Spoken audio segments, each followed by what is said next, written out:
자, 지금 시간이 2023년 5월 22일 토요일 오전 11시 5분입니다. 나스닥 100. 자, 상단선 위에 있습니다. 지금. 하단선은 벗어났어요. 하단선은 벗어났기 때문에, 매수자는 할 일이 없는 거예요. 그냥 홀딩만 하는 거예요. 올라가면 좋다. 끝이죠. 매수자는 13,342 아래에서만 매수 전략을 가져갈 수 있기 때문에 지금은 매수 영역을 벗어났습니다. 분기봉도 지금 13,508 정도의 상단선이 있죠. 그러니까 여기도 지금 매도 영역으로 들어간 거고, 6개월 봉으로 봤을 때는 이미 들어간 지 한참 됐죠. 여기에요. 12,624. 이 위로는 다 매도 영역입니다. 그 다음에 연봉으로 봐도 13,342 정도가 지금 거의 볼린저 밴드 20 상단선에 위치잖아요. 그러니까 지금 다 매도 영역에 전부 다 들어갔다라고 봐야 돼요. 지금은 매도 영역이 아닌 곳이 없죠. 이런 상황입니다. 자, 이걸 조금 더 확대해서 보면 이게 지금 여기서부터 상승 시작했단 말이에요. 2009년도부터 상승해가지고 거의 10년 넘게 상승을 했어요. 근데 상승할 때 거의 대부분의 특징은 볼린저 밴드 20 상단선을 타고 올라간단 말이에요. 대부분 저가가 볼린저 밴드 20 상단선 요걸 타고 가요. 근데 지금 요 봉만 붕 떴단 말이에요. 이렇게 2021년 봉입니다. 이게 붕 뜨고 나서 상승이 끝난 거죠. 왜냐면 저가를 깨는 장대 음봉이 나왔기 때문에 끝난 거예요. 근데 그거하고 비슷한 봉이 지금 이 봉이에요. 2000년 이 연봉이 거의 10년간 올라간 상승을 죽인 장대 음봉입니다. 똑같은 봉이 지금 작년에 나왔죠. 자, 볼린저 밴드 20 상단선을 넘으면 이게 꽤 문제가 돼요. 그리고 여기 그림에서 설명을 드릴게.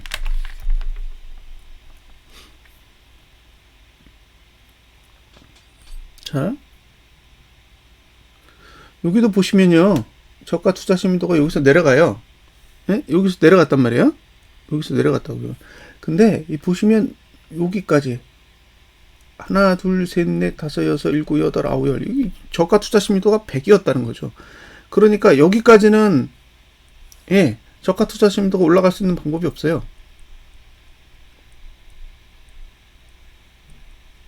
그러니까 상승은 여기서부터 시작하는 거죠. 그럼 여기도 똑같이 여기까지 하나, 둘, 셋, 넷, 다섯, 여섯, 일곱, 여덟, 아홉, 열, 여기도 100이잖아요. 여기도 100이고.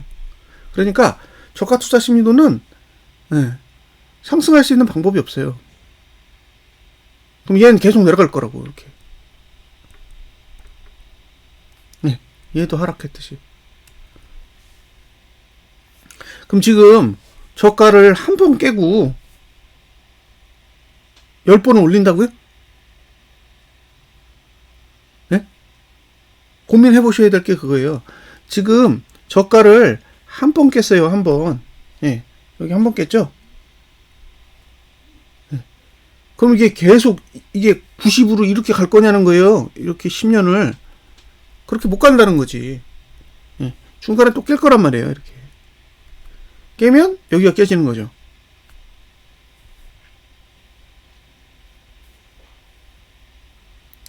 근데 제가 관철을 해왔던 걸로 보면 저가가 깨지면 요 저가이죠. 요 저가. 여기 저가. 요게 지금 가장 높은 저가거든요. 이 위는 매도라는 거예요. 그러니까 이게 올라가더라도 이게 지금 앞으로 10년간 올라가더라도 요 밑에서 올라간다는 거죠. 요 밑에서. 자, 그러니까 이 위에서 이렇게 올라가는 게 아니라 올라갔다가 이렇게 무너졌다가 이렇게 이런 식으로 간다는 거예요. 이런 식으로. 그래서 대부분의 저가는 이 저가 아래에 있을 거라는 거예요. 지금까지의 과정을 보면 그렇습니다. 그러니까 이 저가 이게 아마 12,200 정도 될 거예요. 그러니까 12,200이라는 숫자 위에서는 저는 매수는 없다고 보는 거죠. 그런데 볼린저 밴드 20 상단선까지 넘었다? 그러면 더 말할 것도 없는. 그런 상황이라고 해석을 하는 거예요. 그러니까 저는 지금 위치에서는 할 수 있는 게 없어요. 이게 더 올라가든 말든 할 수 있는 게 없다는 거예요. 자, 여기 12,237이죠. 대충 더 낮을 거예요. 실제로 저가 얼마냐? 12,208입니다. 그러니까 12,208 위에서는 매수는 없는 거예요. 자, 이거를 과거하고 비교를 해보면 이렇습니다. 여기도 똑같죠? 예? 여기서부터 내려갔잖아요. 여기서부터 내려가서 여기까지 100이잖아요. 여기까지 100이었단 말이에요. 지금 이게 저가 투자 심리도가 100에서 내려간 거예요. 100. 예. 자, 그럼 가장 높은 저가가 이거죠. 그럼 가장 높은 저가를 기준으로 해서 올라갔었어요. 지금 봉이 올라가 있잖아요. 지금 위치가 여기라고. 예? 가장 높은 저가보다 올라가 있는 위치가 여기에요.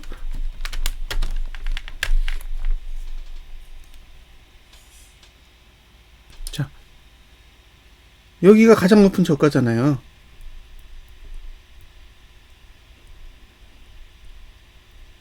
가장 높은 저가가 여기라고요. 그죠? 그러면 지금 한 이쯤 와 있는 거잖아요. 지금 위치가 여기에요. 지금 위치가 여기인데 이 위치가 가장 높은 저가보다 높고 볼벤 20 상단보다도 높아요. 그죠? 그게 여기라고요. 근데 그 이후 10년 동안 이 저가보다 높은 봉이 있어요? 저가가? 여기 없죠? 없어요. 10년 내내 이 저가보다 높은 저가는 없다는 얘기예요. 그러니까 지금 상태에서 12,200보다 높은 저가가 10년 동안 안 나올 수도 있다는 거예요. 그런 얘기입니다. 지금 봉의 형태가 그렇게 생겼어요. 그러니까 지금 이 시점에서 어딘가 악재가 뜨면 이 저가 위로는 안 올라온다는 거잖아요. 향후 10년 동안에. 그럼 지금 위치가 싼가요? 저는 비싸다고 생각해요. 그러니까 저는 뭐예요? 그냥 가만히 있어요. 저는 가만히 있습니다. 왜? 12,200 아래로 내려가야 되니까. 이게 정상적인 차트의 구조라면 12,200 아래로 내려가야 돼요. 12,200 아래로 내려가야 되니까. 그냥 내려갈 때까지 기다리는 거죠. 내려가기 시작하면 이제 그때부터는 하방의 시대가 열릴 테니까요. 자, 지금 여기 보면 고조종이 다 내려갔죠? 고조종이 다 내려가서요. 이미 내려갔단 말이에요. 그럼 올라갈 수 있는 방법이 있어요? 올해, 내년, 하나, 둘, 셋, 넷, 다섯. 향후 5년 동안은 없어요. 5년 동안은 없습니다. 6년째 시도할 수 있고, 5년 동안은 투자 심리도는 다 안 올라요. 그 얘기는, 어차피 지그재그 하면서 내려갈 거라는 거예요. 이게 제가 보는 관점입니다. 6개월 봉도 상단선 위에 있고 3개월 봉도 상단선 위에 있고 월 봉도 상단선 위에 있어요. 그러니까 지금은 매수 영역을 전부 다 벗어난 거죠. 13,341을 넘는 순간부터는 매수를 할 수가 없는 그런 구조라는 걸 말씀드리는 겁니다. 이게 이제 월봉 이상 봉에 대한 거고. 자, 이제 주봉을 보겠습니다. 주봉. 주봉이요. 주봉 나갔어요. 주봉 나갔잖아요. 볼벤, 이격 볼벤 다 나갔습니다. 이게 이주봉이군요. 주봉은 볼벤을 나갔죠. 그래서 어제 볼벤 나간 것만 감았잖아요. 볼린저 밴드 20 상단선 나간 것만 감아졌다고요. 자, 그러면 이제 다음 봉을 봐야 되잖아요. 이주봉부터 볼게요. 이주봉. 이주봉 보면 볼벤을 나갔어요. 지금 볼벤을 나갔습니다. 여기가 볼벤이에요. 근데 거기 하단선이 있어요. 그러니까 어떻게 해서든 지금 내리지 않겠다라는 의지는 보입니다. 떨어지지 않겠다. 이대로 더 가고 싶다. 시간을 끌겠다. 이런 내용이고요. 그 다음에 주봉을 보시면 주봉의 하단선은 이쯤에 있죠. 근데 강한 건 여기에요. 강한 건 13,415에 있는 게 강하고 나머지는 강하진 않아요. 이렇게 생겨 있습니다. 자, 3일봉. 3일봉은 보시면 여기까지. 여기까지예요. 13,954. 여기까지가 지금 그 이격볼벤하고 볼린저 밴드 20 상단선을 같이 돌파하는 거니까 13,954? 요 정도까지는 이제 올라갈 수 있는 공간이 있다라고 보여지는 거죠. 자, 그 다음에 일봉. 일봉도 비슷해요. 일봉도 올라갈 공간이 별로 없어요. 그러면, 일봉, 3일봉은 지금 상태에서 크게 올라갈 수 있는 공간이 없어요. 그러니까 앞으로 월, 화, 수까지는 뭐 큰 시세가 나기는 어려울 것으로 저는 보는 거죠. 근데 이제 주봉으로 봤을 때는 여기도 지금 볼린저 밴드 20 상단선이 있으니까 뭔가 이렇게 확 올라가기에는 부담스러운 상태라고 봐야죠. 근데 이 주봉은 지금 하단선 여기 버티고 있잖아요. 근데 그 하단선이 지금 볼린저 밴드 20 상단선 부근에 있기 때문에 여기도 그렇게 썩 매력적이지 않는데 문제는 내려가기 힘들게 만들어 놨다는 거예요. 내려가기 힘들게. 얘를 누르고 내려가야 돼요. 내려갈 거면. 그러니까 내려가는 건 힘들게 만들어 놨고 올라가는 것도 힘들게 만들어 놨기 때문에 지금은 뭐 위아래 둘 다 뭔가 썩 마음에 드는 구석이 없는 거예요. 그러니까 내려가기 쉽든가 올라가기 쉽든가 둘 중에 하나를 만들어 놨어야 되는데 지금 올라가는 건 제가 다 보여드렸잖아요. 연봉, 그 다음에 6개월봉, 3개월봉, 1개월봉이 다 상단선 위에 있다는 거예요. 그러니까 지금 2주봉의 하단선이 이 4개 봉의 매도 영역 안에 들어와 있으니까 지금 상방, 하방 둘 다 머리 아픈 상황이라고 봅니다. 다만 일봉, 그 다음에 3일봉은 과열이고 지금 하락하지 않을 방법은 그냥 2주봉의 저가를 깨지 않고 끌어올리는 방법밖에 없어요. 그래서 이게 매수에 유리한 거냐? 잘 모르겠어요. 매수에 꼭 유리하다라고 이야기하기도 어렵겠죠. 매수에 꼭 유리하다라고 할 수가 없는 게 그럼 2주봉의 하단선이 강하면 나머지 상단선은 많이 있잖아요. 지금 월봉, 그 다음에 3개월봉, 6개월봉 다 상단선 위에 있기 때문에 매수가 유리하다라고 쉽게 이야기할 수는 없어요. 근데 하락하기 힘들게 만들어놨다. 그건 저도 동의할 만한 상황이고 하지만 이게 폭등할 수 있는 구조냐? 그것도 좀 애매하다라고 보시는 거예요. 그래서 매수를 할 거면 2주봉 요 장대양봉 있죠? 요거 저가. 요거 저가가 깨지지 않는 선에서 매수를 하셔야 되니까 여기가 얼마죠? 저가가 13,193. 13,193이 붕괴되지 않는 선에서 매수 전략을 가져가셔야 됩니다. 그냥 매수할 수 있는 게 아니에요. 이거 누르고 내려와서 여기 저가 깨면 끝나는 거니까 그 부분 감안을 하시고요. 그 다음에 주봉에 대해서 설명을 좀 더 드리면 지금 고가 투자 심리도가 다 1이에요. 여기만 빼고 그 얘기는 고가가 낮아지면 큰일 난다는 얘기예요. 고가가 낮아지면. 그래서 상승하려면 무조건 고가를 깨야 됩니다. 이게 관건이에요. 고가를 깨야 되는 구조이기 때문에 고가를 못 깨면 하방입니다. 고가를 넘으려고 할 거예요. 근데 고가를 못 넘는 상황이 오면 이제 하락의 시작이다라고 생각하시면 될 것 같아요. 여기 이게 이제 고가가 낮아지면 고투가 이렇게 내려갈 거거든요.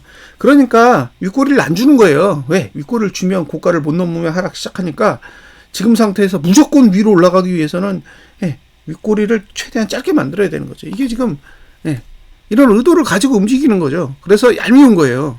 무슨 부채 협상? 부채 협상이 무슨 상관이 있어요? 아무 상관 없는 거예요. 근데 마치 상관이 있는 것처럼 쇼를 하면서 이짓거리를 하고 있는 거죠. 그냥 본질은 떨어지기 싫은 거예요. 어떻게 해서든 상승시키겠다라는 의도를 가지고 움직이고 있다라고 봐야 되는 거죠. 이게 지금 제가 드릴 수 있는 설명입니다. 자, 정리를 할게요.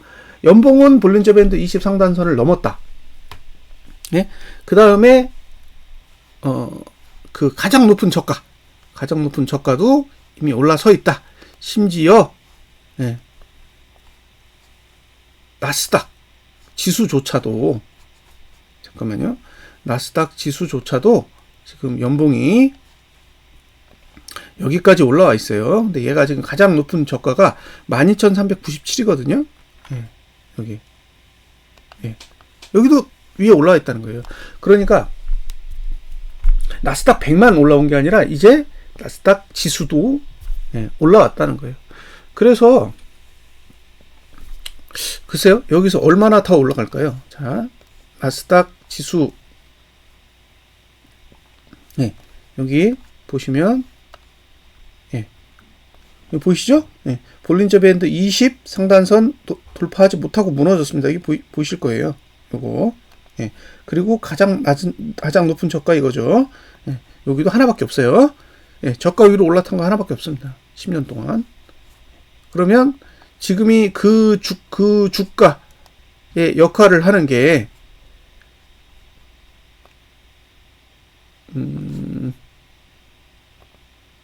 이거잖아요. 이거 12,397. 그러니까 이미 12,397을 넘었기 때문에 이거는 언제든 하락할 수 있는 그런 환경 안으로 들어갔다라고 저는 봅니다. 그러니까 이제 저 같은 이제 하방을 보는 사람은 이미 매도 영역 안으로 들어왔기 때문에 할 수 있는 거 없어요. 그냥 가만히 기다리는 거예요. 다시 밑으로 내려갈 때까지 기다리는데 이게 지금 언제 내려갈 거냐? 이제 그게 관건이라는 거예요. 그게. 자, 나스닥 100으로 다시 돌아가서 다시 분기봉으로 갑니다. 분기봉으로 가서 중요한 거는 종가죠, 종가. 여기에요. 이 종가를 언제 회복하느냐. 이게 관건입니다. 이게. 이 종가가 얼마냐? 13,181. 여기에요. 여기만 다시 돌려놓으면 하락으로 전환되는 거고요.